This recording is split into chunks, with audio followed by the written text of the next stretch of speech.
Perfect. Is this good? Yeah, I think. Great. All right, good morning, everyone. It's great to be here with you. So I have a kind of an interesting talk today. This is probably different from many of the talks that I give usually, although snippets of this have been in other talks. What I want to talk about today is modern Orwellian states and how to prevent them. Who here is familiar with 1984? A lot of folks, yeah? Who here has read 1984? Perfect.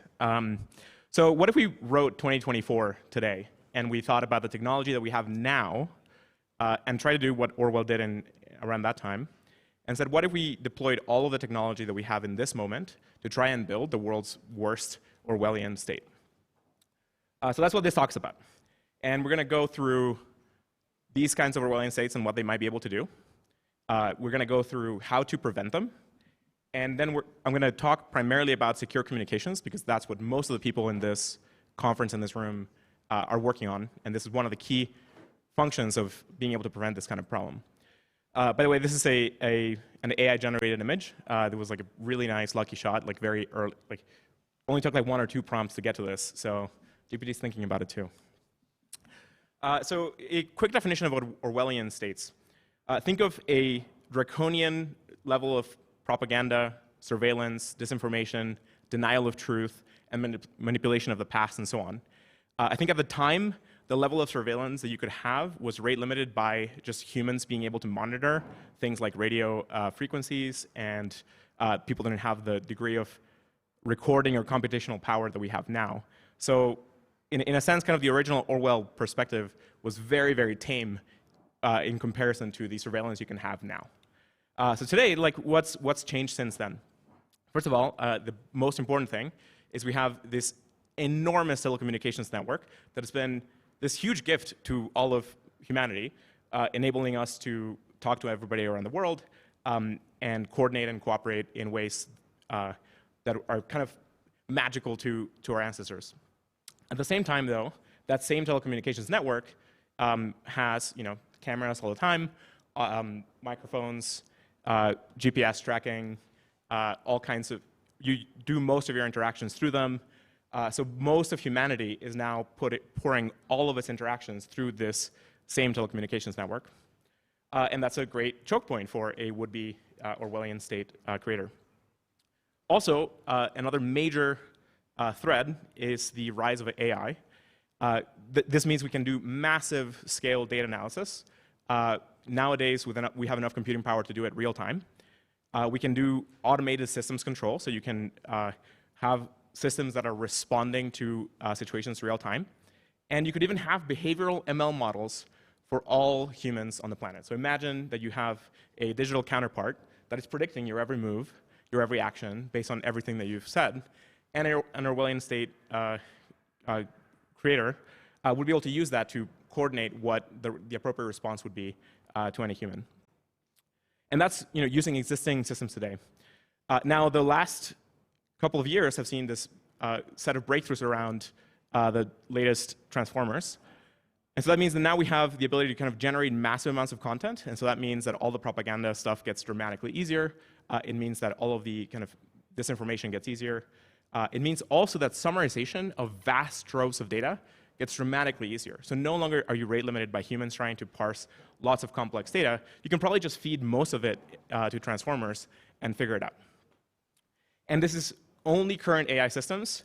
I'm not even considering what might arrive this year or next year, which we should expect will be significant breakthroughs, let alone something close to 2030. So let's kind of talk through surveillance for a moment. As I mentioned, you could do this kind of complete surveillance of all humans on the planet. You could monitor all the traffic. You could look at all the metadata. You don't even have to decrypt the traffic. You can use inference on the metadata to figure out a lot of the interactions. You can tap into all of the phone data, GPS position, audio, video, communications data, health data. You can then, of course, crawl through all of the vast troves of social media artifacts and use that to feed into your models of people and what they might be thinking and what they might do. And also, we have CCTV everywhere now. It's kind of, we're kind of like past the point of this being avoidable. We're like well into the world of, okay, great, so this is the infrastructure that we have, how do we make sure that this remains human-aligned? In terms of propaganda, we have you could have vast level of control of news and publications. You could publish any other group of people. You could control facts and reality. You could flood social media. These days, in the last 5 to 10 years, we've seen the rise of disinformation and how difficult it is to get people to agree on what reality is. Plus, you feed in all of the latest stuff around just making these interactions real time. So not only are you publishing propaganda, you can now generate agents that are convincing people real time. So you could have an interaction with a group of what you think are people online, and they're not, they're just bots trying to convince you of something. You could also feed this into population control. So you could have straightforward control theory style behavioral feedback loops where you're measuring reactions and then adjusting certain parameters and feeding them back into the system and seeing how humans respond to that, and keep doing this so that you don't kind of overstep your bounds as an Orwellian dictator or whatever, and kind of make everyone so mad at you quickly enough that they overthrow you. You can instead do it very slowly to ratchet up the power and ratchet up the control and set in this extremely difficult kind of vice. And you can see the beginnings of these kinds of things in the credit systems that are being deployed around the world. Now, they're not kind of extreme yet. Like, there was a lot of concern about this a couple of years ago. And so far, the credit systems haven't kind of stepped very far into this. But the structure and the infrastructure for doing all of this is there now. So you could just change the parameters and alter how you measure and what you measure, what you value to drive this. So think of the control theory style loops that pilot airplanes, and that applied to entire populations at a time. So you could do this today. This is this is the one where it's like not quite there yet, but it's starting to get here. Automated. You could do automated enforcement of all actions. So in the digital side, this is already here. Real-time analysis and response. You can have a coordinated set of worldwide agents and operate at this massive scale. Although physically, you can't quite. This is kind of the boundaries that we're passing now, where we now have large enough and good enough robotics to be able to have real-world automation, but it's not so good yet. Like, for example, you can still escape robots by just going upstairs. Now, don't have to convince you that totalitarianism is really bad, I hope. And so, this is kind of like a snapshot of like what that kind of Orwellian state can lead to. Because usually what tends to happen is some state gets into power, establishes this level of social control and surveillance, and then over time that power starts shifting and the policies of the state start dominating. And so it's never really the first group that established that kind of control that end up using these kinds of policies. So how do these systems arise? So if you're already starting from a dictatorship, pretty easy. You just kind of implement all of this Orwellian stuff. However, from democracies, it's not actually that far. You can implement most of these systems, and many democracies around the world have parts of this in the name of public safety. So usually, most of this kind of infrastructure and surveillance is extremely useful to do really good, legitimate public safekeeping and law enforcement, and all of that makes sense.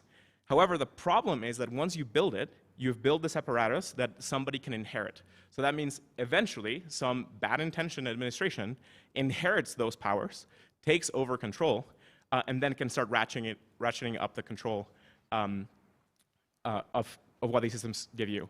This is what makes it extremely difficult. And today, many groups are fighting about these systems. And usually, it's never really about the current administration. Most current administrations in democracies tend to be pretty good. It's a huge spectrum, of course, but we've had extremely bad governments in the past. So for the most part, it's not really about the people in control now. What everybody should be worried about is do not build these kinds of systems, because once they're in place, they can be inherited by groups dramatically worse than the ones that are in power today. So practically, for some kinds of states like this, you implement pieces of these systems, you demonstrate value for public safety, you start ratcheting up power and control, and then if it's successful, you start exporting it to other countries. So that's the dark picture of what Orwellian states you could build today if we wrote 2024. So how do we stop these things? So what's difficult for totalitarianism? First off, an educated public. So this means reliable media, schools and learning, and you need humans around the world to be drastically better able to discern what's right, what's true, what's not, and how to interact. You can also set up certain policies and government structures that make it very difficult for totalitarian regimes to take control. This includes balanced government structures, very strong institutions, and so on. I'll talk a little bit about policy in a moment. Also, key technological improvements can help tremendously here. We'll talk primarily about secure communications, though coordination tooling can also be extremely useful. And last but not least, strong economies. So it turns out, if you go back and look at most totalitarian rises, they tend to happen in periods of massive economic instability, because that's when people are at their most convincible of any kind of group that might kind of alleviate situations. So by having a strong economy, you can prevent these kinds of problems. So let's talk about policy for a moment. The world has hundreds of democracies. There's lots of great, strong institutions. Most want to prevent Orwellian states. Most debate security versus privacy, and they tend to trade off security in terms of normal well-being and kind of law enforcement and so on, and privacy in terms of respecting people's right to privacy. But thanks to many bad examples like Cambridge Analytica and so on, it has been made clear that privacy is not really just about not divulging secrets. Privacy is a form of security. So in reality, the privacy branding is not great. We really should be thinking about privacy as a form of security. Privacy is security of groups and security of civilizations. So it should not be dismissed as kind of an optional nice to have. This is fundamental. Privacy is fundamental to security. Now, there's really good political progress over the last few decades. The original crypto wars enabled encryption to be disseminated around the world. We have pretty good de facto worldwide communication. Many people around the world communicate freely, even though there are states, technically, where people started communicating over the internet in a more free way than they can communicate locally. And that was an amazing, really good result globally. And there are now strong proposals against AI-based social scoring and so on, like what we've discussed now. But all of that stuff is not in place yet. And of course, good policy can reverse in crises. So even if you build up a very strong, safe government, you can still get into a problem when any kind of major crisis like a war or a serious safety threat, terrorism and so on, can dramatically change the positioning of governments. So you can't just do policy, though it's necessary. So let's talk about technology for a moment. The way I think about it is this. If you want to coordinate actions between people, you need to be able to have discussions and plan together. And if you want to do that, then you certainly need to be able to communicate. You need to be able to talk, you need to be able to write, and so on. So if the bare minimum that we have to do is to establish secure communications globally. And then out of that, on top of that, we can create coordination tooling and then be able to coordinate actions of people. So let's talk about secure communications. I'll go through a number of examples of the things that we need to secure. All of these things are not good enough yet, and they have major holes and points of centralization where parties can take control and change how, basically put in place some kind of Orwellian control system. So first off, just the ability to move around packets on the network and being able to send and communicate between any two devices or any two programs on the internet, we should be able to do that in a secure, privacy-preserving way. Today, you can't really do that. You can go really far by in certain kinds of networks, but you can still make all of the metadata about the traffic going into those networks be seen. And so in order for these things to really work, we need a huge fraction of the traffic globally to be going through those networks. And so they need to be good enough and work enough at scale and be fast enough that they become the default. It's just not good enough to have these kind of not really secure structures yet. Now, the good news here is that we have had a ton of progress over the last decade and a half. Building on the successes of things like Tor and I2P and others, we now have new kinds of mixnets. We have very interesting new proposals for using zero-knowledge proofs and homomorphic encryption and so on to do routing of packets. Now, that might be way too slow, but we'll see over time if that becomes relevant. And then lastly, today, states can remove entire sections of the internet on and off. And you need to be able to kind of circumvent that in some way. And so one way you could do that is to do kind of point-to-point radio links, although that's kind of hard. Satellite might be an extremely good way, but you need to build a big enough constellation and have that constellation be self-sovereign or decentralized in some way. And today we don't have that. Talking about internet infrastructure, talking about DNS for a moment, most websites and most applications that you ever interact with have this like huge central point of failure, which is the DNS names. So that is a huge area of control where all a party has to do is block certain domain.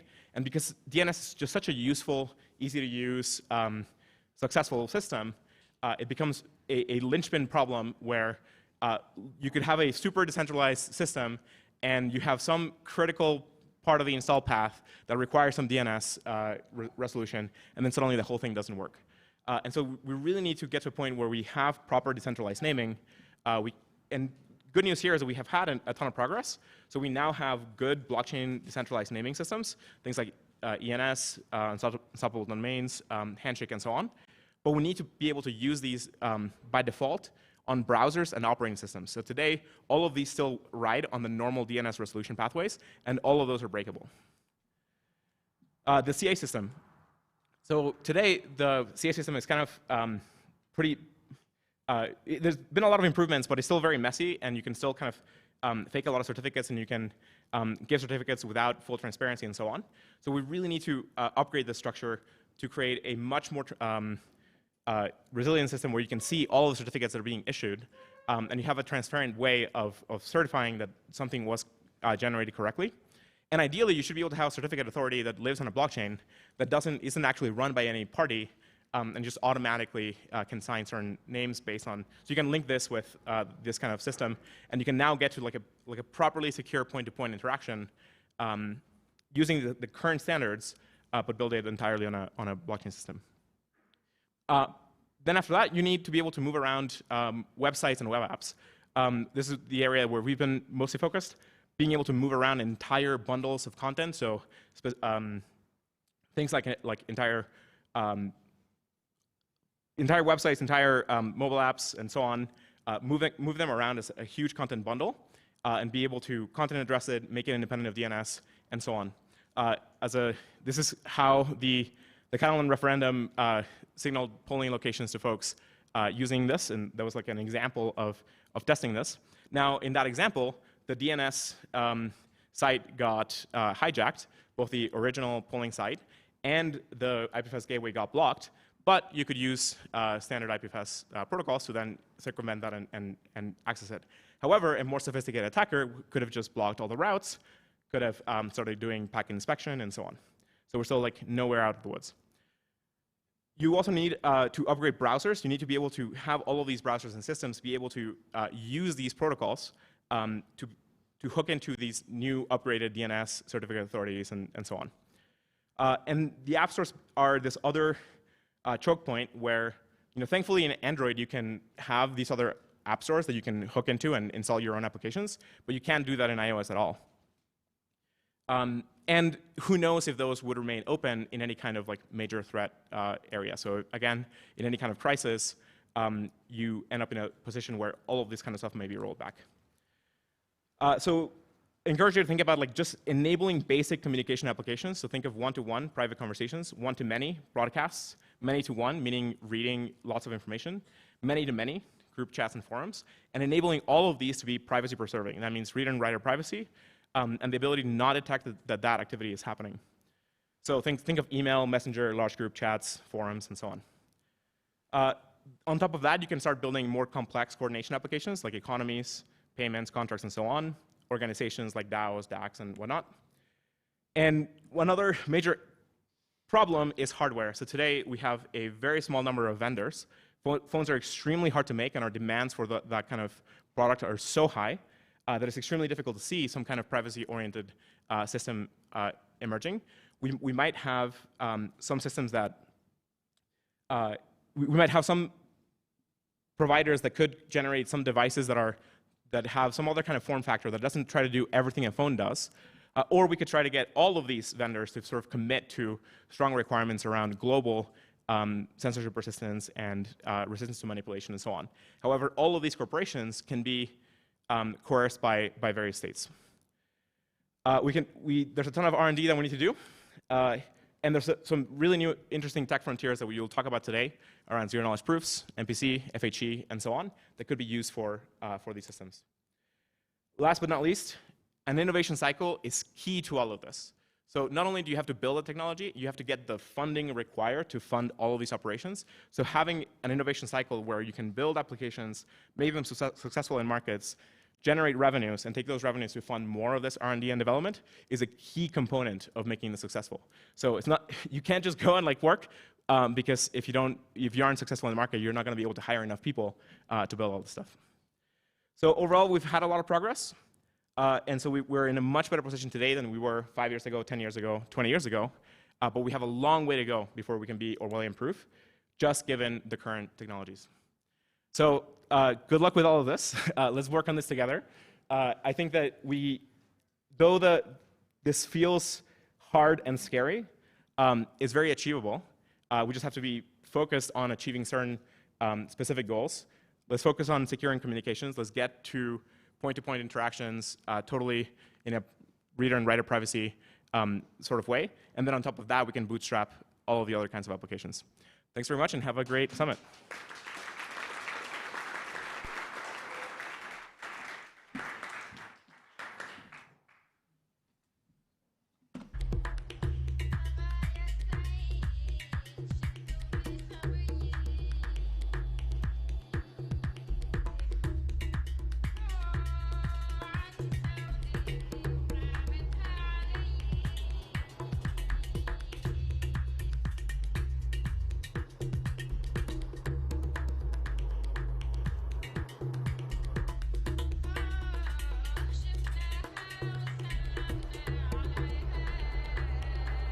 Inherited from a previous administration.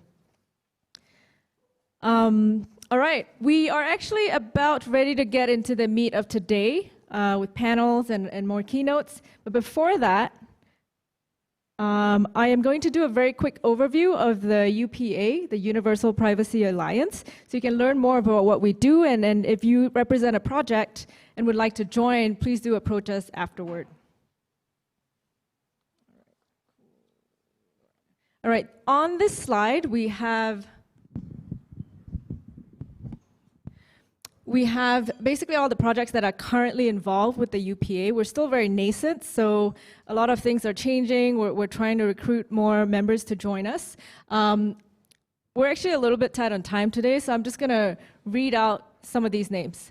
Starting with the L ones, we have Zcash, Manta Network, Alio, Mobilecoin, Anoma, Secret, and Oasis Network. Then one level up, we have Orchid, Aztec, and also Status. Status is not an L1, not an L2, but they make a lot of very important privacy-centric applications like the Nimbus ETH client.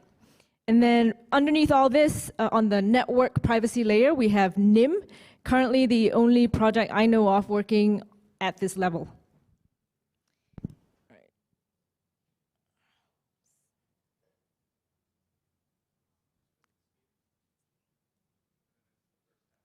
Thank you. Thanks for reading my mind. All right, cool. So we have a website called privacyalliance.com. And to join the UPA, we all are privacy projects with slightly different goals, slightly different implementations. If you do want to join the UPA, you do need to align on 3 unifying principles. The first is that privacy is fundamental. It is a basic human right.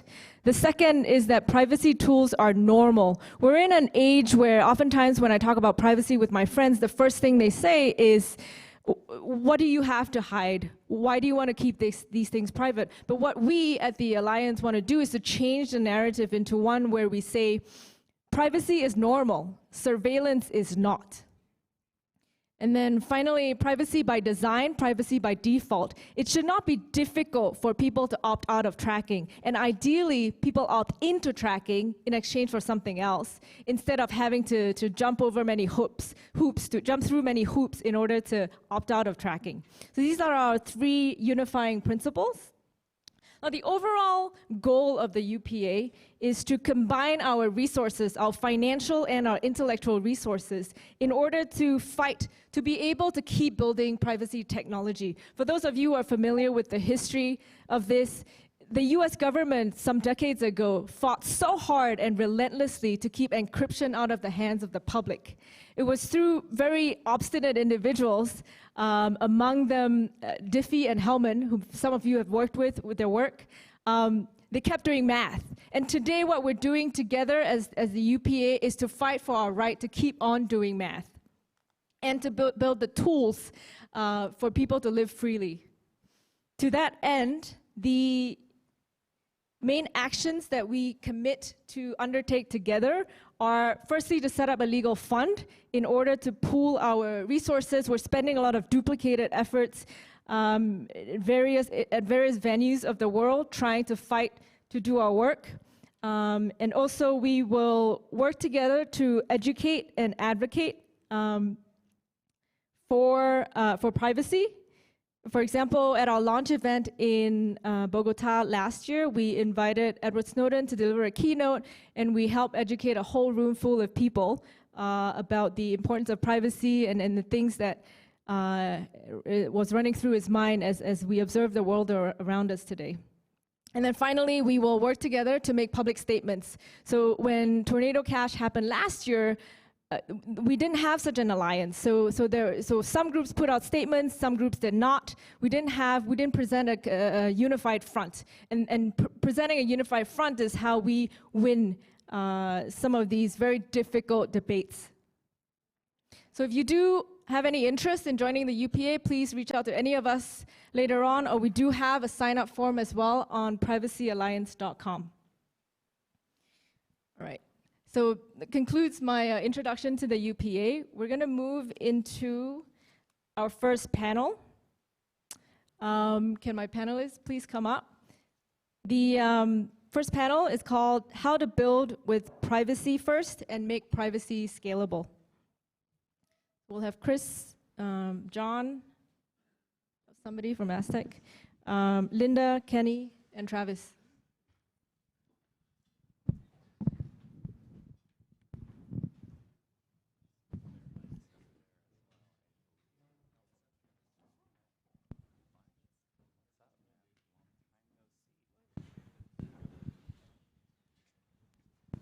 All right.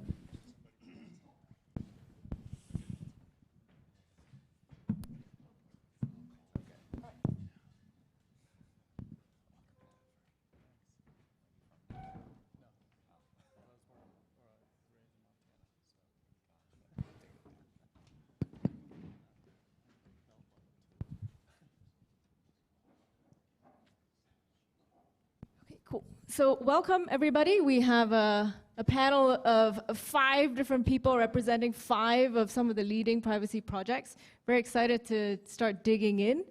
I'm going to let them introduce themselves before we kick off. Cool. Hi, I'm Linda, head of ecosystem at Oasis. Very excited to be here.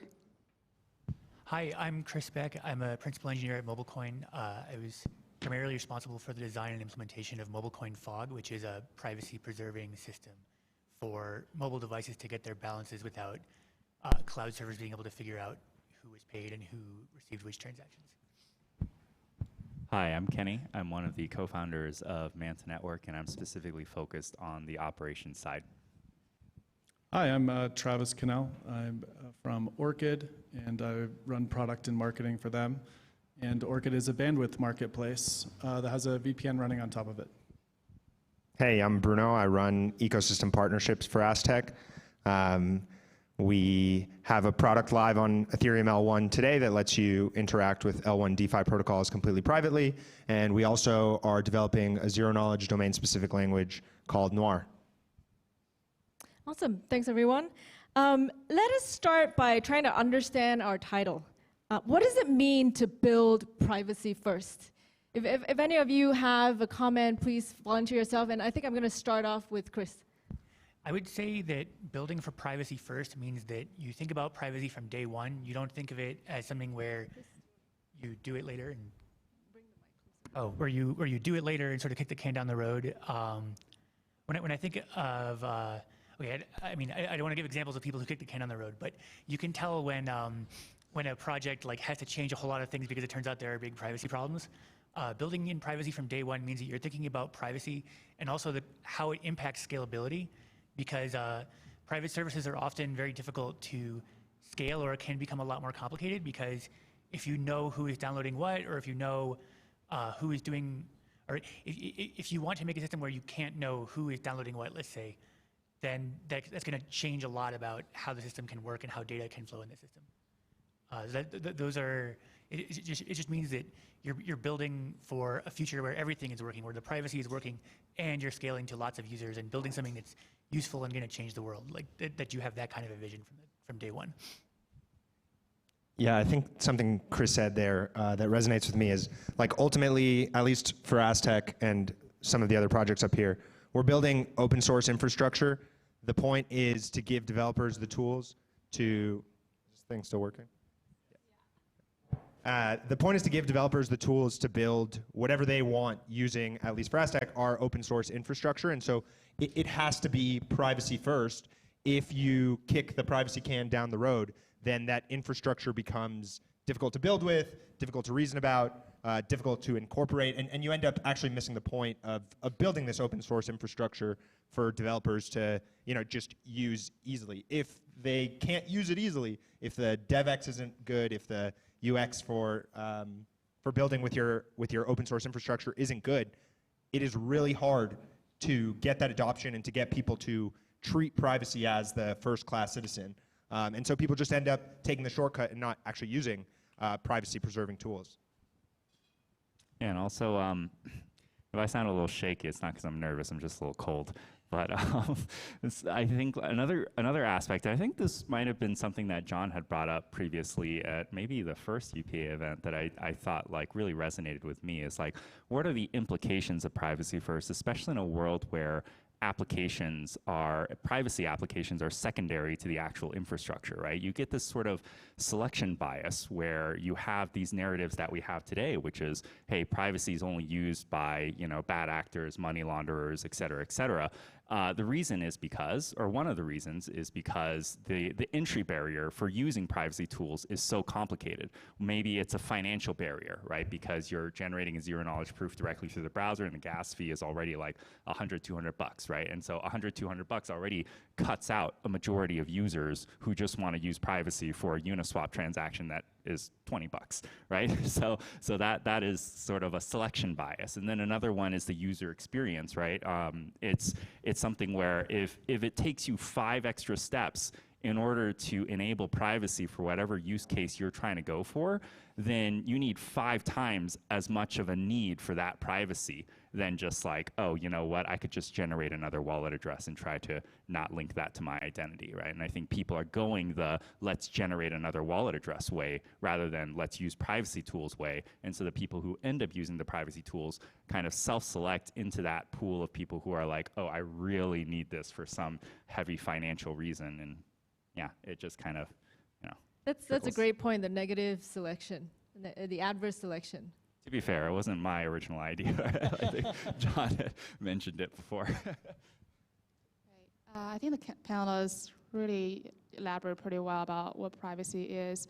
Privacy first is, specifically, I think at Oasis, we're thinking about privacy kind of along those lines as well, but we also have our own thinking around, like, if we look at Web 2, we transition so smoothly from, if you open a website, like, we transition so smoothly from HTTP to HTTPS that without most people even noticing it. And these days, if you open a website that open URL that is HTTP, I think you will get automatic notification from Chrome or whatever browser you're using saying, hey, you really want to continue, want to visit this website because it's not encrypted, it's not safe, we strongly recommend not. So I think, we think that's what Web3 should look like in the future, that privacy is not just some sort of bonus or nice to have, some afterthought.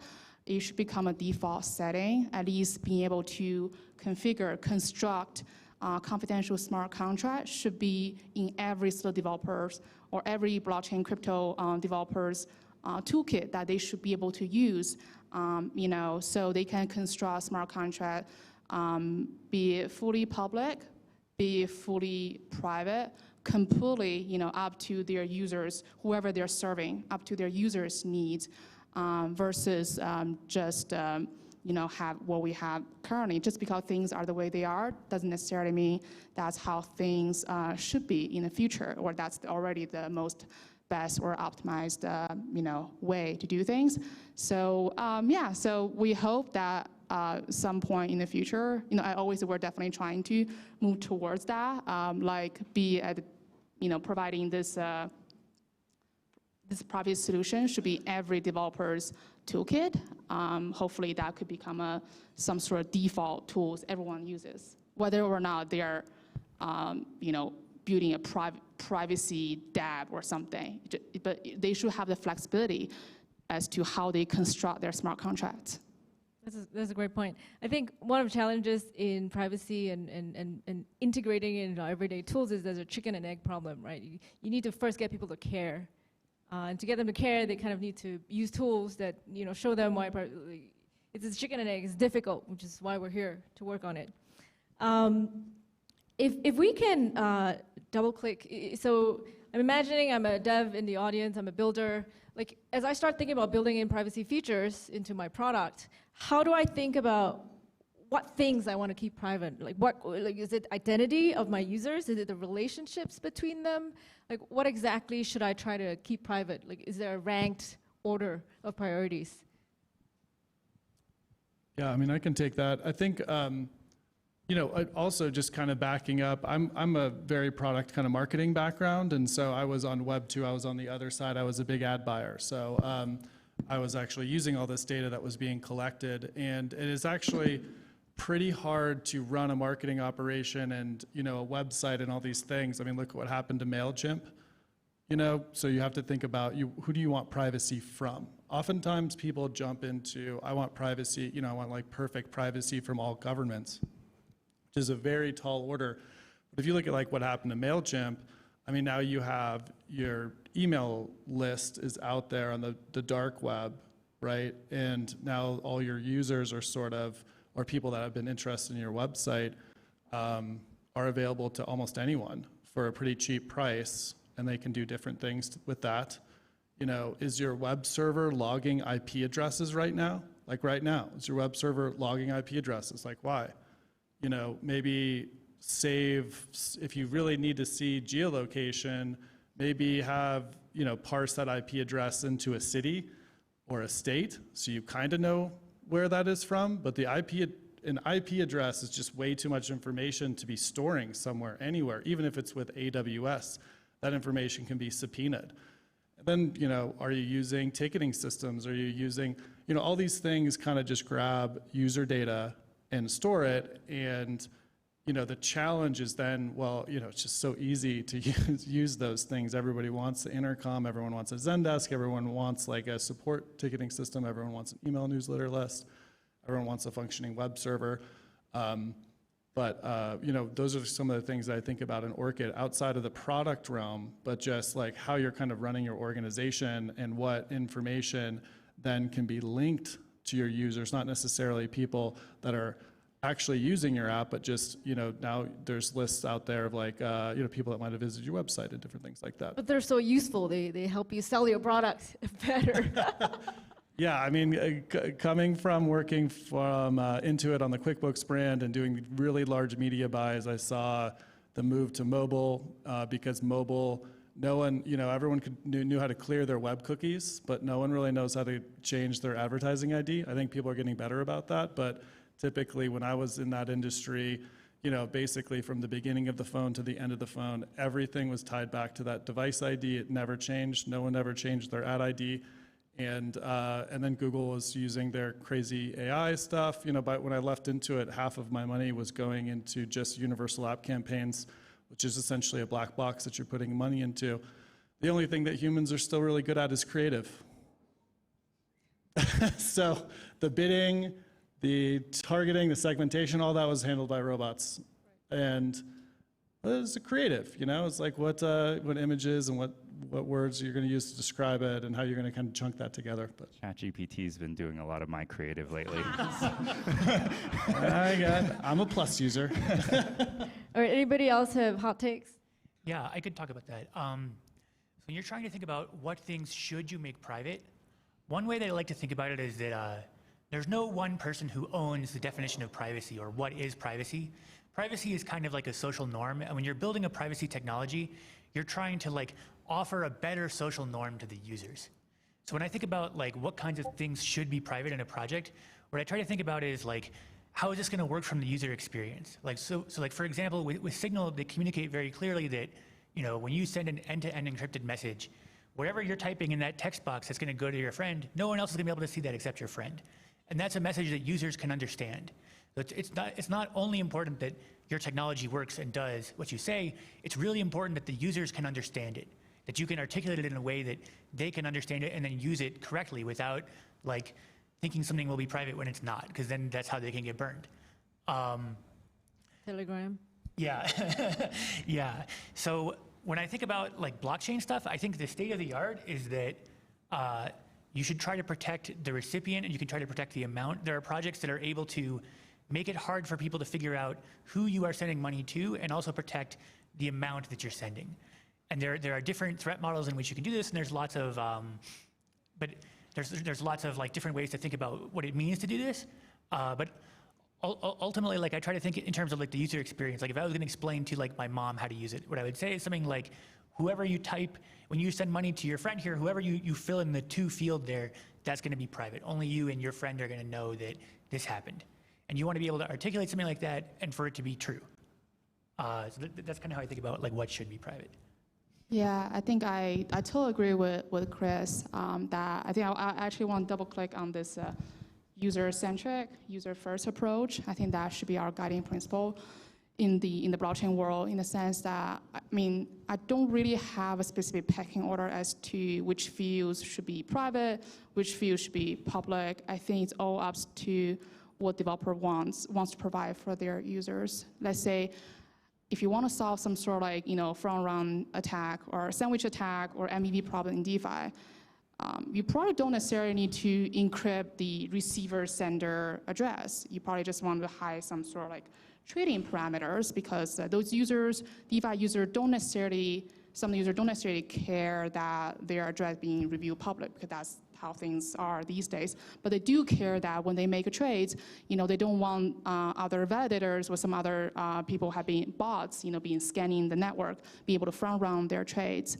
So, and that's just DeFi. And then you also have institutional investors who want to be involved in DeFi a bit more than they are now. So they do care about, especially those whales, those institutional investors. They do they are concerned about their trades being reviewed to the public. So they care about, whether this address should be made public or not. And you also have in some, NFT, let's say when you do the NFT auction, to make that a little bit private, it's not necessarily about people participate in NFT auction, don't want people to know that they're in the auction. They actually want to, be able to participate in some sort of exotic auction mechanism, besides just what we currently have. So it's really about being user first and think about whether introducing privacy can improve the end user experience. Right, so not a blanket, everything must be private. Focus on the why. Certain use cases, certain threat models will have different, more important aspects. Bruno, did you want to contribute? Yeah, just one thing I feel pretty strongly about is not being too prescriptive about how a user should interact with your software.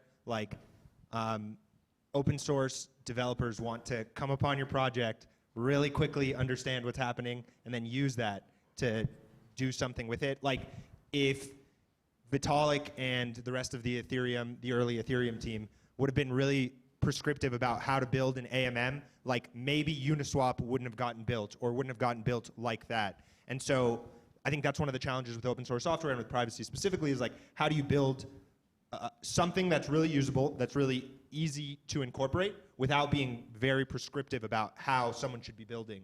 That's how you're going to get like the most unique use cases, the most cool and interesting use cases, the use cases that no one is expecting that will kind of come out of this open source software. I think also like what everyone is saying here is like the technical answer that we always don't want to hear, but it's always true, which is it depends, right? Like that's about as clear as you can be. And I think like when it comes to data and what sort of information you do want to keep private and you don't, I think there's like 3 broad categories of this, right? When you're thinking about it from your own application development perspective and the prosperity of your own application now and in the future.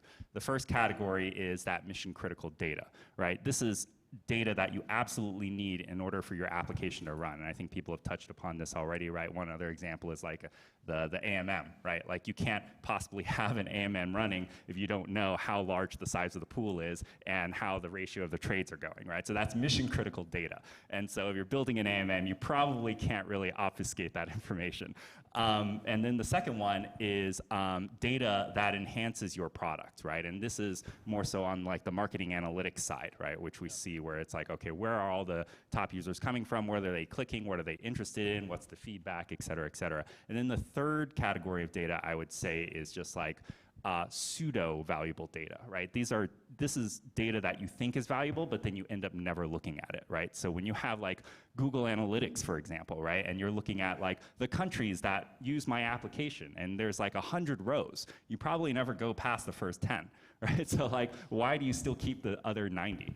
And so like, I think like these are sort of some of the frameworks that can help you think about like, and reapplying it to like, you know, the own data and the own on-chain activity that you're tracking, right? Like how can you apply obfuscation to certain aspects that aren't as valuable? And then also, I think we'll touch upon this in a little bit, but like viewing keys, right? Like thinking about how can you recreate the data collection process in a way that's very fair to the individual? And I think like that's really an ethos of Web3, right? Like how do you empower the individual? Because we all say data is digital gold, right? I mean, Bitcoin's digital gold, data's digital gold. I don't know, everything's digital gold these days. But the point being that like, it is extremely valuable. And in traditional internet spaces, right, tech companies, right, all that value, all that power is captured through the centralized entity, which then uses that to create more value for the entity, which then goes back to the shareholders, not necessarily the individuals, right? And I think like for Web3, that gives us an opportunity whereby we could potentially still find a way to, you know, extract valuable data that can help improve the value of the product, but extract it in a way that also maintains some type of fairness to the individual, right? And I think like maybe viewing keys could be an opportunity for that. But anyway, that's you know, maybe a further conversation. Great. I think Chris also in our panel prep did mention something I thought was quite interesting. Do you want to maybe double click into stealth addresses? I think one thing that I think is really important in terms of like establishing concepts for blockchain is, and for privacy in blockchain, is to try to think about the difference between pseudonymous technologies and anonymous technologies and how these things are different. Like the idea that you can have a pseudonym in Bitcoin, which is your public address, but all of your activity will be tied to that address. And then the more and more activity you have, the more and more likely it is that someone else will be able to figure out who you are and then figure out that you did all this other activity. Stealth addresses are a technology that a number of privacy enhanced technology chains have used to try to prevent this kind of linkage so that each interaction or each time you receive a payment, it's going to a different address. And like, not every like privacy blockchain uses the term stealth addresses. Like, I don't think Zcash specifically uses the term stealth addresses, but they have something sort of equivalent in their chain where sort of there's a key that's pseudo-random across all of your different transactions that lands in your TX out field. And yeah, I think one of the like for somebody who's sort of new to the field and hasn't is sort of getting initiated into what privacy enhanced blockchains are like, I would say understanding the difference between these pseudonymous and these anonymous technologies and how they can protect your activities is just like really important. Because I think most privacy advocates have sort of agreed that Bitcoin is not private enough to be widely adopted for payments. Like, it's not a good thing if, you know, whenever I go to the grocery store to buy groceries, the grocery store can see how much my rent is because they can see my address, right? That's going to cause all kinds of weird societal effects if people can learn this much about each other this way. And so having some kind of way to use this system in an actually anonymous way where not all your activity is linked together is just really important. And also on the note of stealth addresses, I like to do this exercise a lot when we're doing these types of talks. How many of you guys use MetaMask? Raise your hand. All right, so keep your hands up. Now put your hand down if you only have one MetaMask address.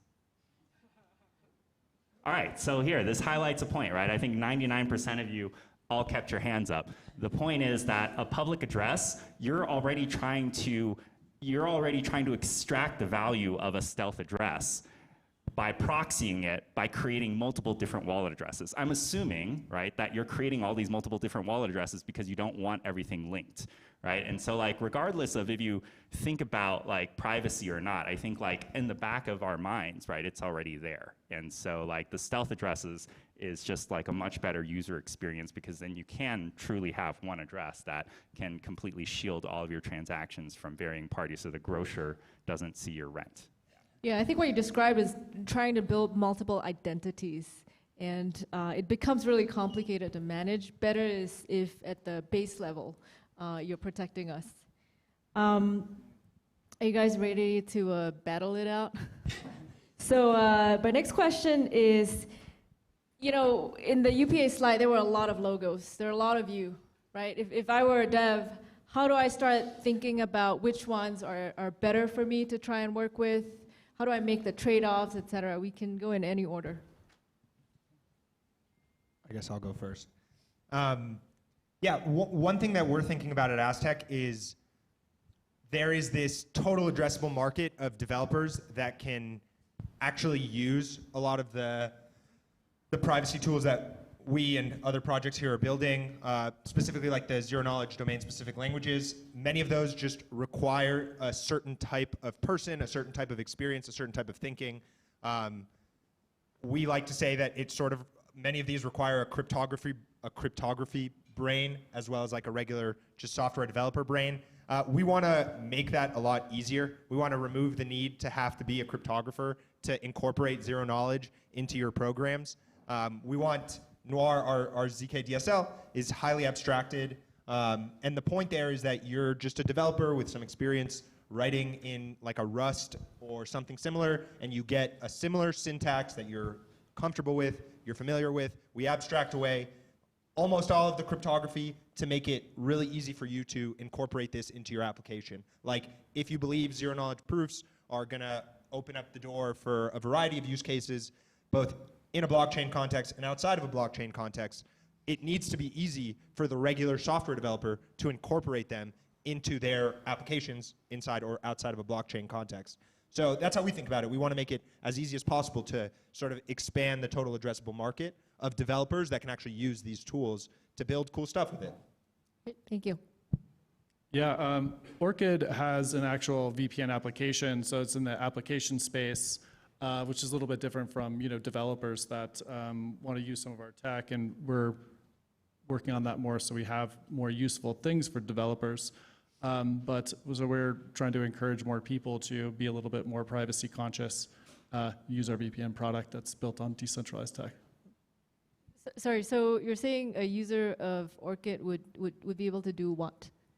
A user of Orchid can mask their IP address. So right? not so much, you're not serving as an intermediary between users and builders. Yeah, I mean, we have, all of our stuff is open source. And there's a lot of pieces of our tech stack that we haven't talked about a lot of, that we're gonna be talking more about, that can be useful for other decentralized projects, how we're handling our payment system, and some other things that we've been working on. But for now, it's like, yeah, we have a VPN application that not only can help sort of mask your IP address to give you a little bit more privacy from your internet service provider, but also in the case of a hostile government that is totally blocking access to a lot of different websites.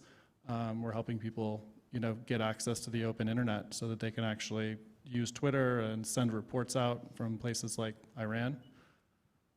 Thank you. We don't have to go in order. Okay, I guess I'll just I don't know. I'm a person of pattern behavior. So so with Manta Network, I think like a lot of the sort of technologies, a lot of the value propositions are already described. We don't do anything related to VPNs, so not really in that space. But all right, we'll fight later then. Okay, yeah, we're bringing different weapons to the arena here. But for myself, or for Manta Network, one of the I think audiences of developers that we really want to focus on, and I think like this is something that should be kind of an invitation to more of like the broader privacy ecosystem, right? Is right now Web3 I think is suffering from a major problem. We're just eating each other's pie.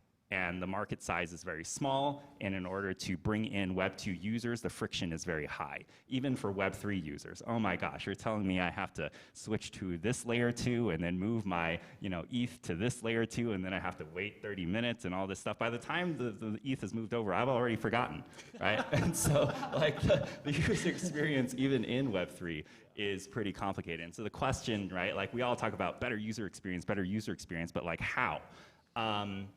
And so from our perspective, right, like I think one of the challenges that we really want to tackle is how do you create more of like a Web 2.5 experience? And what I mean by that is essentially like a hybrid user experience whereby, thinking from first principles, when do users need a wallet address? When do users need to interact on chain? When do users need this versus that? Versus like how do you bring on more users onboarded into Web3? And I think like those two questions or those two categories of questions can be independent, right? Because if your goal is to onboard Web2 users, right, you need to build an experience that allows Web2 users to be easily onboarded, which may not necessarily match the experience that you're building for purely Web3 users who are like, oh, I don't care, I can switch over to 10 layer 2s and I'll remember all of it.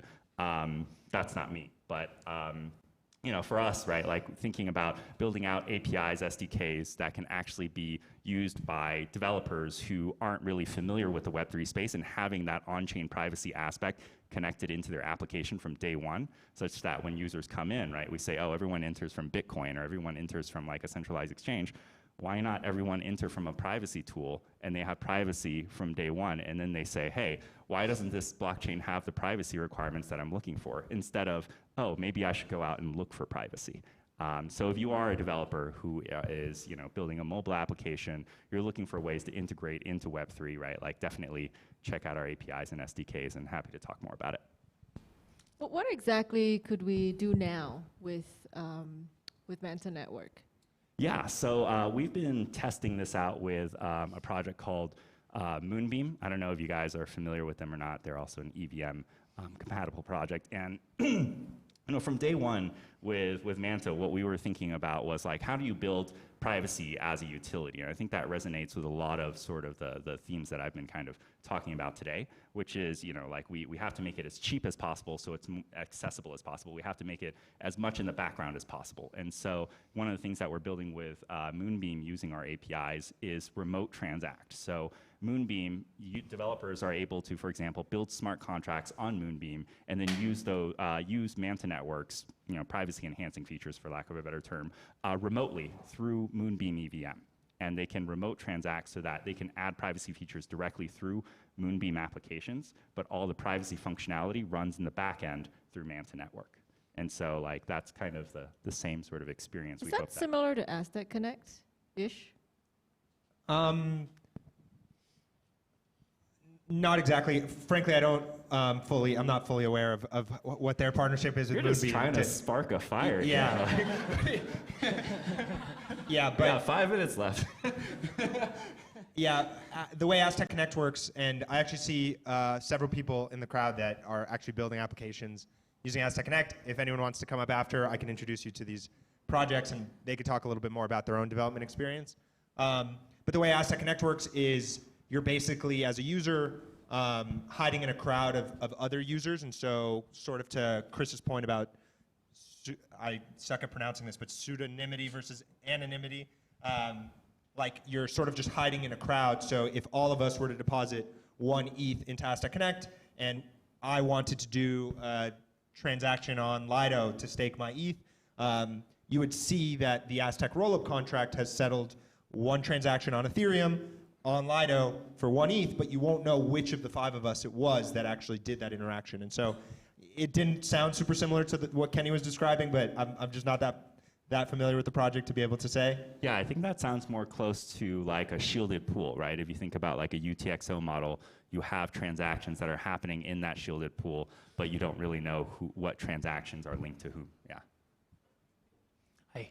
So to go back to the original question of like, if you're a developer, how do you evaluate different privacy blockchains? How do you decide what to build on and so on?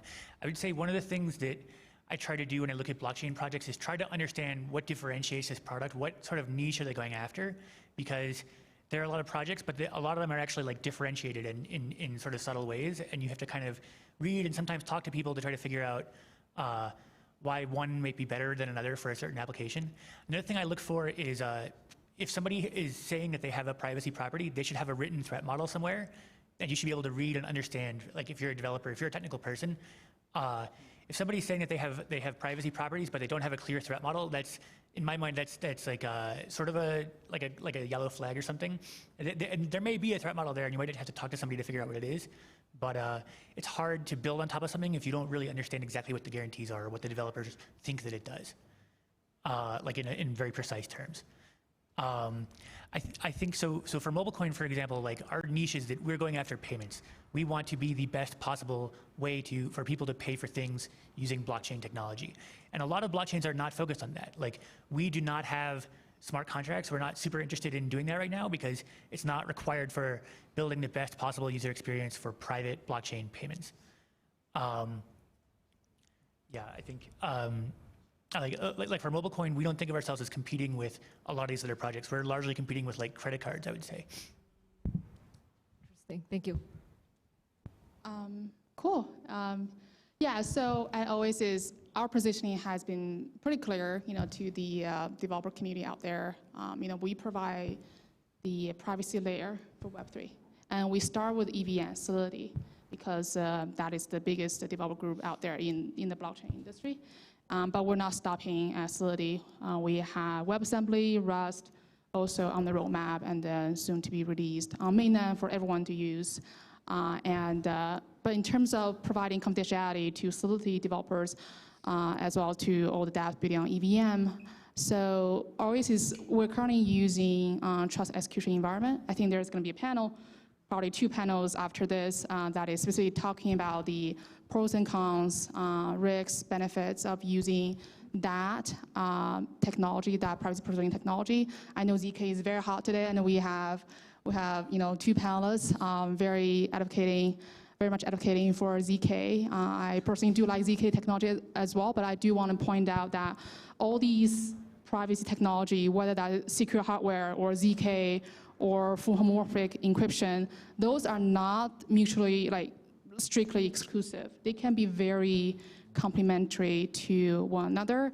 And at Oasis, the privacy layer, what we meant by privacy layer is that, so the developers, you can be building dApps, or maybe you're already operating a dApp, let's say on BNB network, on Ethereum, on Polygon, on all the, any EVM network where you see users, where you see liquidity with basically what dApp developer cares most about. By using Oasis privacy solution, you actually get to stay where you are. You don't necessarily need to migrate to Oasis. We're not asking you to migrate at all. You stay where you are because that's where you get the most users and liquidity. That's how you get momentum with your applications. But by constructing the confidential smart contracts on Oasis network, you get to add confidentiality to the part of your dApp that you believe that privacy could bring benefit to the end user experience. And that's it. It's very simple. And the reason we want to using trust execution environment at the moment is because it is best in terms of suitable for general purpose computing. Like ZK is great, but as far as I know, at this moment, ZK has a limitation when it comes to, can it serve like arbitrary computation or the scalability. Sometimes there are even costs involved as well. So, Linda, I want to jump in here. I was on your website yesterday on the blog, and there's this idea of a privacy side chain.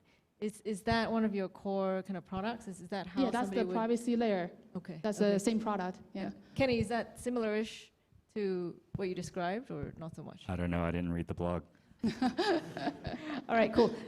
This is enough with fires. I think we're at time. So thank you all for coming, speaking today, and they'll be available, I think, throughout the whole of this session. So please approach them if you have any questions.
Panelists can come up, that would be great. If you know who you are, come up. Otherwise, it's Travis, Guy, Josh, and Ahmed.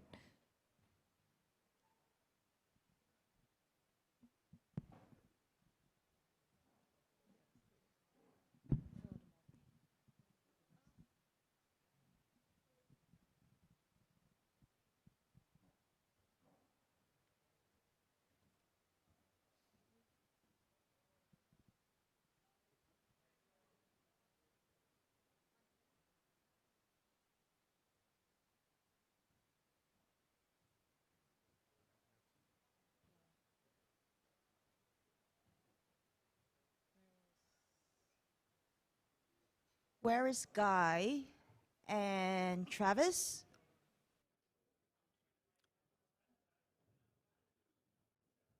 We lost our panelists.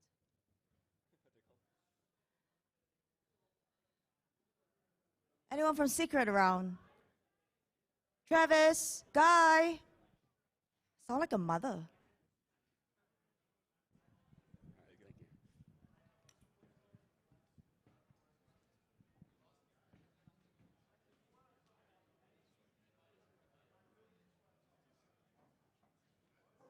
I'm not a parent. If anyone's a parent, here's this how it feels. Not motivated.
I'm Ahmed.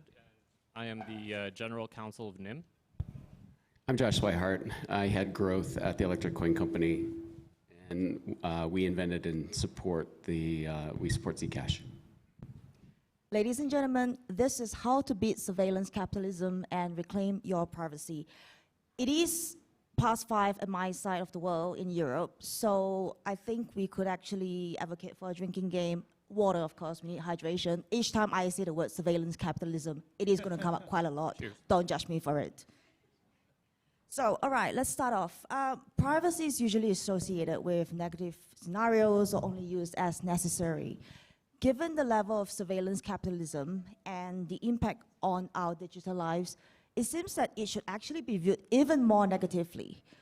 And this does not seem to be the case, right?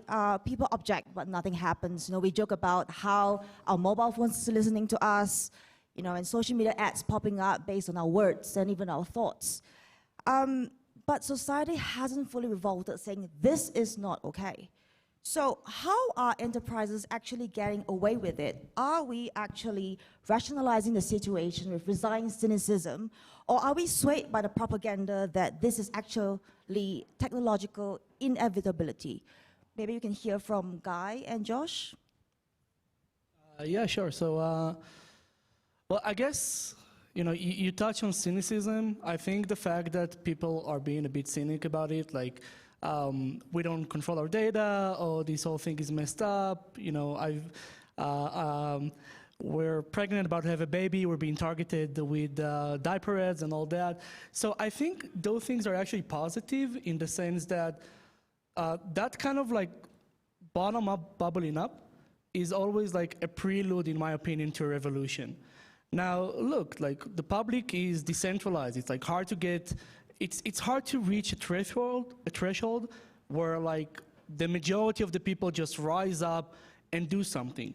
But I think those voices are like empowering us, like the people like in this panel, in this room, in everything that we're doing, to know that like we're on the right track. And I think it's really up to us to actually give the people, give the users the alternatives where they can come up and then say, then they can actually take action. I think right now the problem is that like all of these are like still being shaped up, still being in place.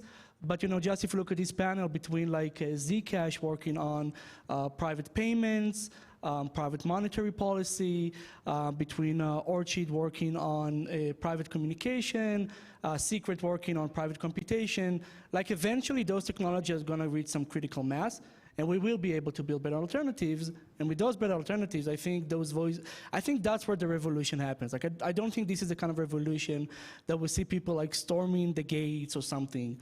It's just a quieter revolution where there will be better alternatives. Yeah, because revolutions are bloody and ugly and take a long time, and people have to put a lot at risk. And so I think you're right. But fundamentally, I think it's just in a misalignment of incentives, right? So a few of them, one is like time and time preference. So as a user, I want to have immediate gratification. I think I saw in the paper this morning or something, on the web this morning, that's how old I am, where like Amazon is increasing its capability in terms of real-time deliveries to your front doorstep. We want that immediate gratification. We're willing to trade some long-term damage for time. So the companies may not have the same time preference. Social media sites, it's fine. They can accumulate data over a longer period of time in order to be able to use that data, so they swap you. So the incentives are messed up. And it kind of leads to a tragedy of the commons, right? So you as an individual are making a decision to make that trade, and then in aggregate, all of us are making decisions to make that trade. And then the social media companies or the Web 2 companies are able to aggregate all that data and use that back against the individual in order to try to manipulate behavior. And maybe the third is just that it compounds over time, right? So it's a misalignment of power. So as an individual, you have a power to make a certain decision in a certain period of time, but the company that's accumulating all of this data over a long period of time is accumulating power exponentially in their ability to kind of understand you and who you are as a, even kind of people groups, and groupings in order to try to construct behavior. So I don't think it's like propaganda necessarily or evil, it's capitalism. But then it's incumbent on people to create better options that better align the incentives. So you mentioned misalignment of power, and I think a lot of people outside of this room, you know, especially general public, my mom and dad, your mom and dad, friends and everything, they are a little bit reliant on the government to help them, you know, reclaim their power. However, it almost seems like the logic of surveillance capitalism is actually ingrained in many governments. Ahmed, you litigated the first criminal trial to challenge bulk metadata collection by the NSA under Section 215 of the Patriot Act. And Josh, I think you have personal experience in building something that the government ended up being very, very interested in, which led you to be on this side of privacy today. Are governments actually truly motivated to implement preventive measures against surveillance capitalism, given the overlapping objectives? Well, I want to find out what you were building, but we'll save that for later. But absolutely not. Governments are not motivated and have no incentive to stand against surveillance capitalism, irrespective of what your congressperson tells you. They will not use those terms. They will not say that they don't want data holders to hold our data. What they might want is separation of or breaking up some of the big tech companies into smaller companies, but none of, so far my review of literally everything that I've reviewed does not reveal that any government representative actually wants any of these entities to install or instill privacy protections, right? So the incentive is not there. And as a result, you know, like part of, if we just step back for a second, right? Like it turns out that, and this kind of goes to what Josh was saying earlier, Two of the greatest inventions of our time are the telephone and the internet, right? And they also happen to be two of the best surveillance devices, right? And so we would have to get rid of the internet entirely, right, to block the internet from our threat model of privacy and anti-surveillance. The cool thing about Web3, I think, and the cool thing about more generally just decentralization of blockchain, is that it changes the incentive structure, right? So as we chat and talk to each other, communicate, we leave behind digital traces with third parties. These third parties are big tech for the most part, right? And the problem is that big tech is incentivized by capitalism or surveillance capitalism to store, harvest, process, and buy and sell your data, right? What this ecosystem does is change that incentivization model from one where we basically prey on user data to one where we satisfy, where our incentives are aligned with something else. Now, does that necessarily mean that Web3 is inherently a privacy-preserving ecosystem? Absolutely not. In fact, we are an incredibly transparent ecosystem by the very nature of what a blockchain is, right? But all that means is that we have to try harder and to protect privacy, right? And the few groups that are part of the UPA are groups that are doing that. And I'm gonna just stop talking now because Josh is giving me a look. I'm not looking at you up. He does his I'm thing, like, it's there is a side eye. lot to unpack there. It's a side eye. There's no. By the way, little secret, I'm actually blind in my right eye, so I can't give you side eye. That's not true. There's nowhere. It There's is no true. way to verify that without revealing his without medical revealing history, secrets. which would be a violation of his privacy rights. We're not going to do that. Yeah. So. Sorry, that was. No. That's That was what I really could good. come up with, yeah. But like, I'm totally more optimistic than you are. Okay. And I think like there's the whole Web3 thing, there's the government thing. I'll hit on the government thing. You had asked about some stuff that was built. The truth of it is, like a long time ago, like 20 years ago, again, disclosing some private information about my age, I managed a program in the Middle East. We built a reconnaissance system for a government in the Middle East, largely using satellite data, but a number of sensors, and they were tracking facilities and assets of potential targets and potential foes in the Gulf. So that tools or that tooling that we built aggregated all this data, both data and metadata. So you take a picture, you can tell what's on the ground, based on the shape of the airplane, what kind of airplane it is, based on other assets that are around that airplane, what might be going on, and all that kind of stuff. So, and then you're doing some predictive analysis on what that country might be intending to do. So fast forward about 10 years from then, the architect on that project, he and I got together, and he was the brains of the whole thing, but we started aggregating data that we could get off the internet. So we pulled together, at that time it was about 26 different sites. We effectively surveilled about 30 million Americans. We put together very detailed profiles on people. The intent was initially, it's just marketing, right? So, and initially it was like people that travel. So people that travel, they take their pictures, they put stuff up on the internet. We can kind of tell what they're doing in the pictures, all the metadata associated with it, whether they're wealthy, whether they're not wealthy, what kind of travel they like.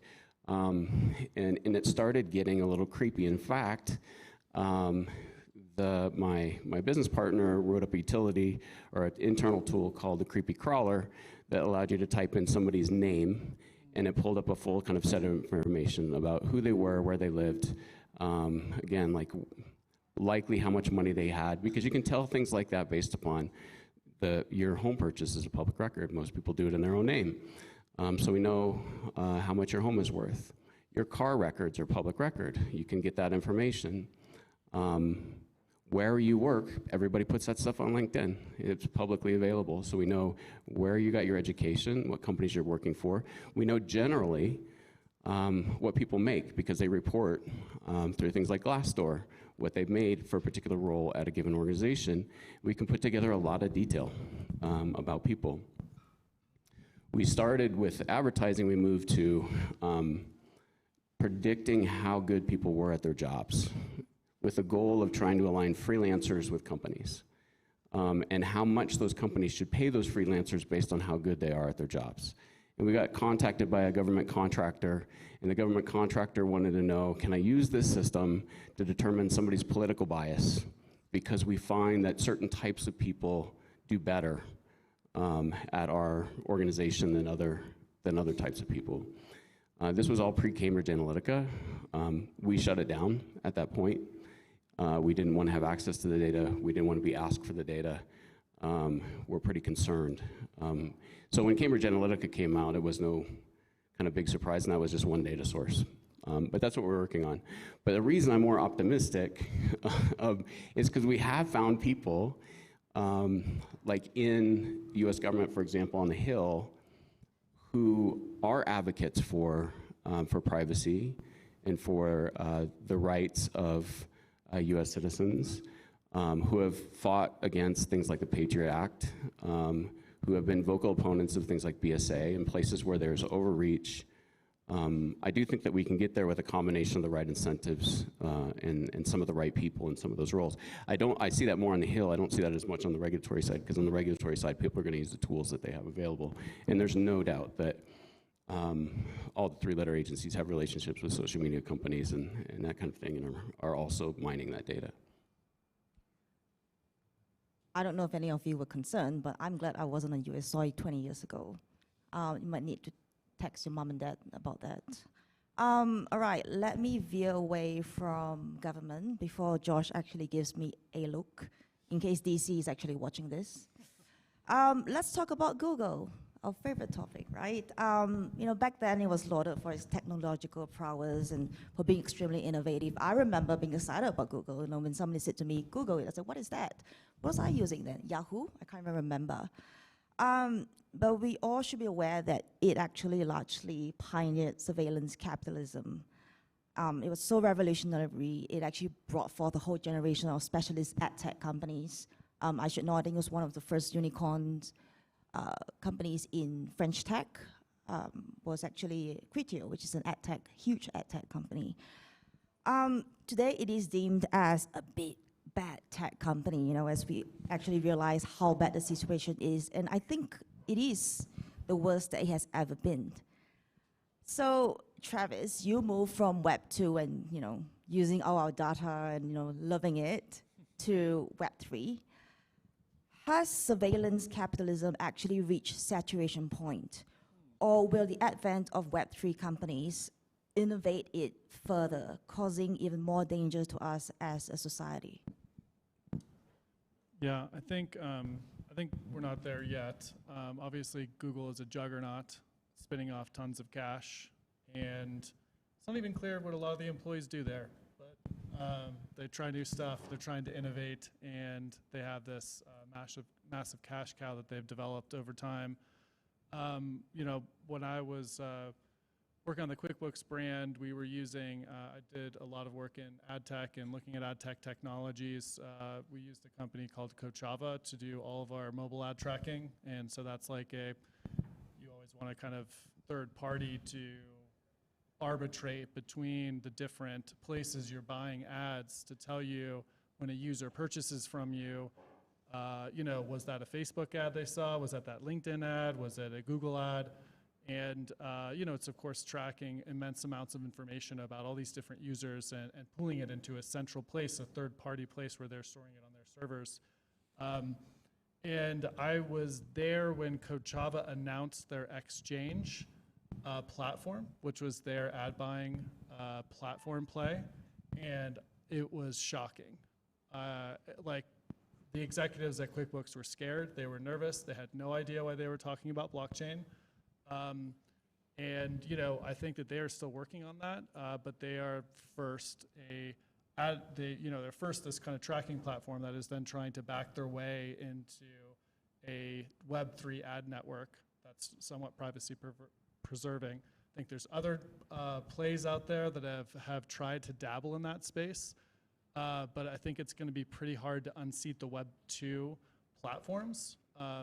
and I think it's gonna take more time. So I'm still hopeful that we can get away from the pieces of surveillance capitalism and the collection of data and then the AI modeling that goes on top of that, right, to do prediction over what your next action is going to be, and then trying to modify that pathway.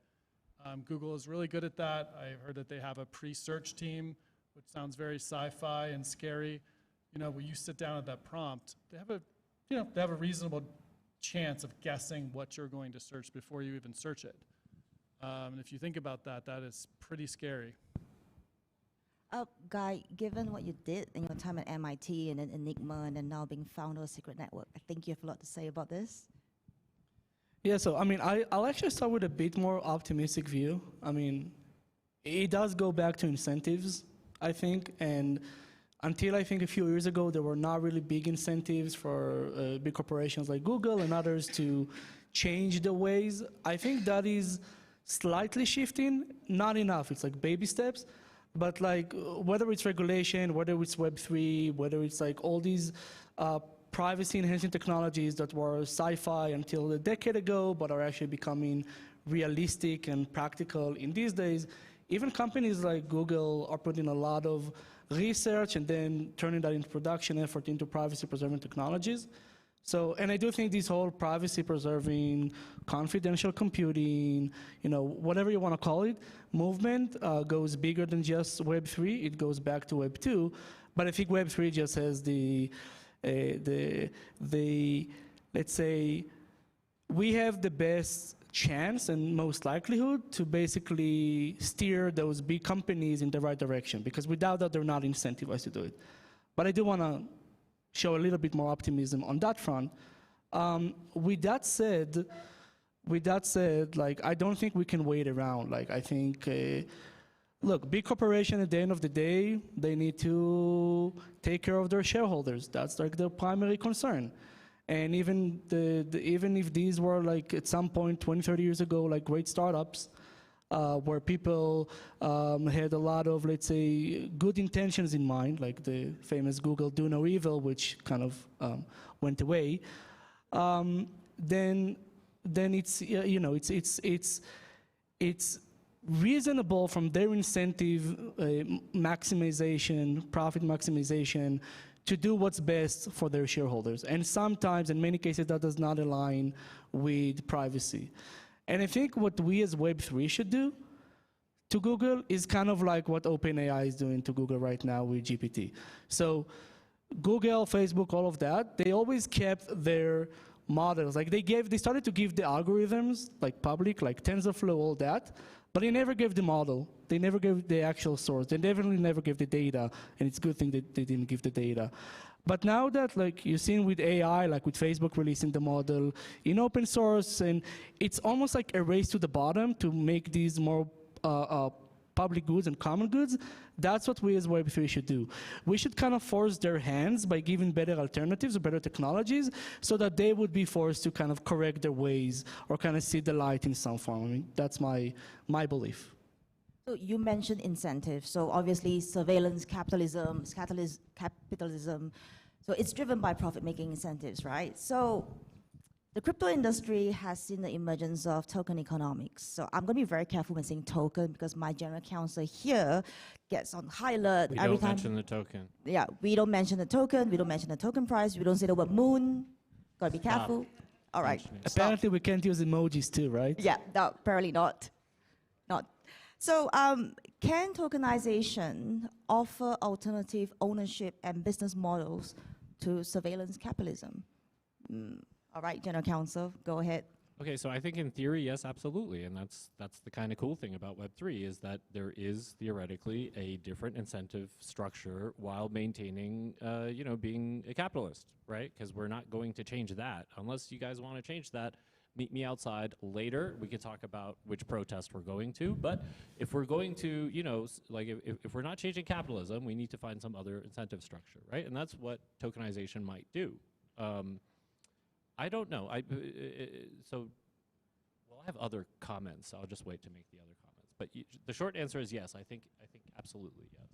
You need to put put up a disclaimer before? Oh, no real disclaimer. I think I think in theory, yes, tokens do create a different incentive structure.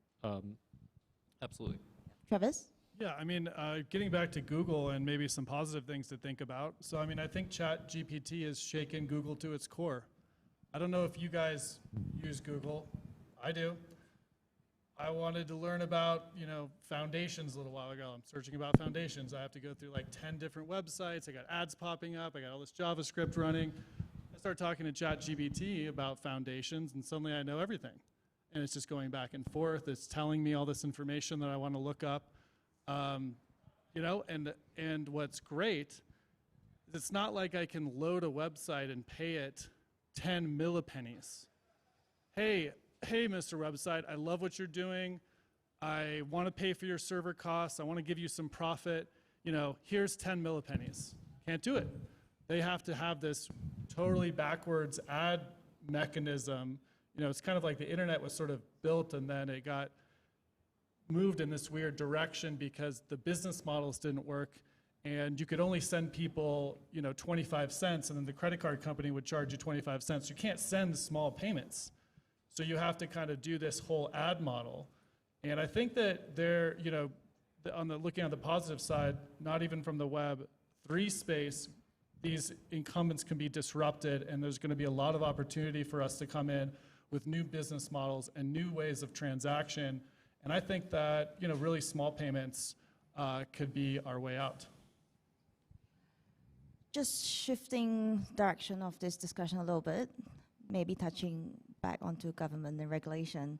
When we talk about surveillance capitalism, we must, of course, reference Shoshana Zuboff. She poses the question, will we be the masters of information or will we be its slaves? I think we're here today as privacy-preserving companies and developers who are interested in privacy because we understand that and we believe that the former is actually possible and within our control, starting by building with privacy by default and by design. However, implementing measures against misuse of enterprise surveillance is very difficult for countries because it requires a structural change to the system. What is the fastest route for us to reclaim our privacy? Is it regulation, or can we build our way out of it, especially with the unprecedented innovation we've seen in the Web3 space? Josh? You're asking if we can trust the government to build this solution for us. We probably have a common perspective on that in this room, would be my guess. So we've got to build it. The reality is that here's a scary thing about Web3, right? It actually has the potential to be worse than Web 2 as it relates to privacy. Because at least with Web 2, if I go to Amazon and I buy something, it's between me and Amazon. But it's not the whole world. Now, we put something on Web3, and it's for everybody to see for all time on an immutable database that can never be removed. So it's not even compatible with GDPR in the EU. So the regulations that are there, anytime a regulator is getting involved, it's going to be like inherently brittle right out of the gate. There'll be a tendency towards overreach. It's really incumbent upon the builders here, the builders in this room, why I'm excited about things like UPA, to build the fundamentals into the core so that we do have privacy protections by default, and giving the user the consent, the power to be able to consent to disclosure of that information. But it's got to start here. It's got to start with you guys in this room. Guy, would you like to add on any comments? No point. Same perspective. Like, we should talk to regulators. We should try to educate them. But at the same time, we can't wait for regulators. Like, we have to build the future, and I guess hope they see the light. That's very benign. I guess my question was, what's the fastest route? So we're just saying it's a bit of a middle ground, and we need to find some sort of constructive solutions to, create and continue creating thriving businesses, and to also demonstrate that there are better solutions than blatant surveillance capitalism. But that's going to take a lot of time, doesn't it? Well, just to chime in, I think it's not just the fastest route. I think it's the only route. I don't think that depending on the government, and again, when I was talking about incentives, I'm only talking about the government. I mean, my whole life I've spent either as a human rights lawyer or a criminal defense lawyer or somebody involved with, you know, the principle of due process, and then finally an academic, and I have never felt like I'm impacting the world as much as I do at a private company that happens to be in the Web3 space, believe it or not. And the reason that I've transitioned into this role is because I actually believe that we can effectuate change through technology. I don't for half a second believe that we can effectuate real change through regulation or through politics. And I'm not saying that because I'm a hater, I'm just saying that because I've been alive for, I don't know, X amount of years, less than this guy amount of years, but sufficient amount of years just to sort of, I think, be very legitimately, I wouldn't even, it's just everything I know is that the government does not move at all, right? But let's say they move very slowly, just to sort of, to be fair. So yeah, it's definitely going to be the fastest way to change and potentially the only way, I think, given the reality. All right, so last question for the panels, we're running out of time. So to quote Shoshana again, she said, let's close doors, but let's make sure they are the right ones. So this is a question for everyone on the panel. What should we stop doing and what should we start doing?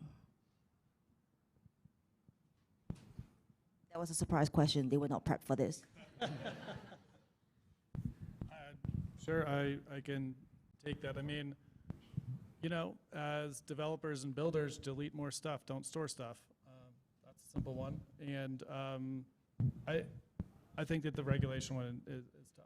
I'll defer that to lawyers here. But, you know, and I think when we think of surveillance capitalism, you know, remember it's a business model, and business models can be disrupted. They can be destroyed pretty quickly. I think it takes much more effort to close doors than to open them. So, and I'm a builder too, so I guess I don't have a good answer about what we should close. I think we should just continue to build. And I think things will change within a few years, like as long as we stay the course. Ahmed? Yep.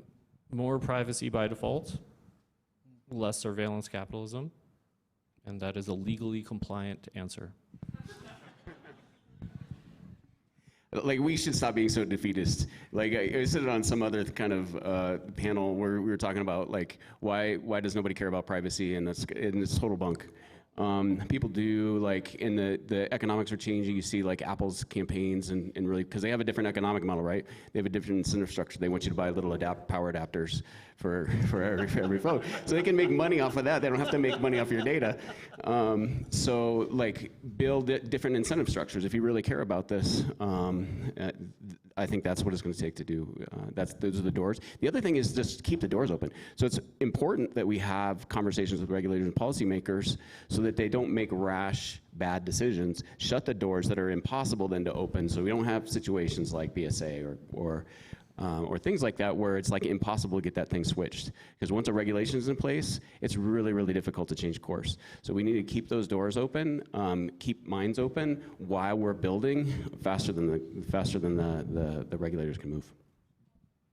So I'm a bit kinder than Michelle. I'm not going to start any fight here. However, I'm not a panelist, but I do want to say that I see privacy as a movement that we all should do collectively. It's a bit like the climate chaos, right? Like back in those days, we thought everything was great, you know, and then now, you know, everyone's coming together and just pushing the narrative, and things actually are starting to happen, but it's a bit too late. So I hope that with privacy, it's not going to take the same route, that we're going to start actually understanding, well, developers here, start building, you know, let's not leave a legacy of damage and remorse and, you know, sort of just like whinging about what we should have done earlier, like what we see in the climate chaos today. Yeah? Great. All right. I hope you have a bit of understanding of what surveillance capitalism is today in our digital lives, and it's not going to go away. So keep building and speak to anybody in UPA here, and they can get you started on actually making a difference. Thank you, everyone.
Bob, are we rolling?